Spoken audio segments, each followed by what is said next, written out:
Hi guys! Welcome back sa aming YouTube channel, and for today's video, tuturo naman namin sa inyo kung paano i-turn on, i-turn off ang end-to-end encryption sa Messenger. So, simulan natin. Para sa first step guys, open nyo muna yung inyong Messenger.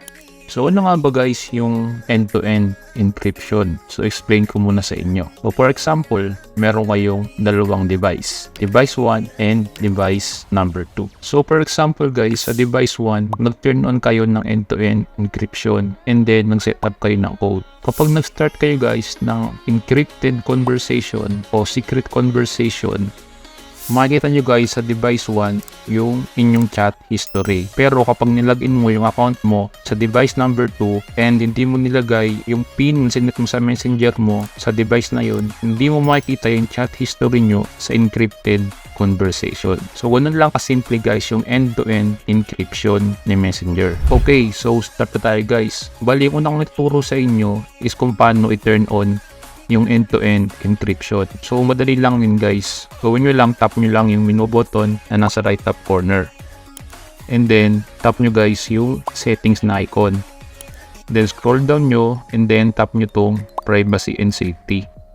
And then, tap nyo guys itong end-to-end encrypted chats. And then guys, tap nyo yung message storage. And then, tap nyo guys yung turn on secure storage. And then dito guys, magsisimula na tayong mag-create ng 6-digit PIN para sa ating end-to-end encryption. So tap nyo guys yung continue. And then dito guys, gagawa na tayo ng ating PIN. So sa akin, then confirm nyo lang yung PIN nyo. Ilagay nyo lang ulit yung sinet nyo PIN. And then hintayin nyo guys. And yun lang, ganun lang siya kadali guys. Maka-turn on na yung end-to-end encryption sa ating messenger. So kapag minessage mo yung kachat mo, may option na para sa secret conversation. And then, para naman to guys i-turn off. Again, tap nyo lang yung menu button na nasa right top corner.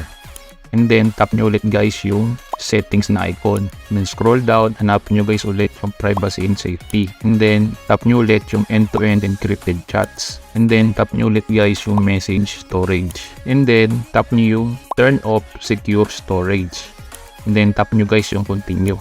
And then, yun lang guys. Naka-turn off na guys yung end-to-end encryption. So, ganun lang kadali mag-turn on and mag-turn off ng end-to-end encryption sa Messenger. Yun lang guys for today's video. Sana may natutunan kayo sa tutorial na ito. At kung nagustuhan nyo yung video na ito, huwag nyo kalimutang i-like, comment, and subscribe para updated kayo sa mga bago naming ilalabas na mga video. Salamat guys sa panonood. Ingat kayo.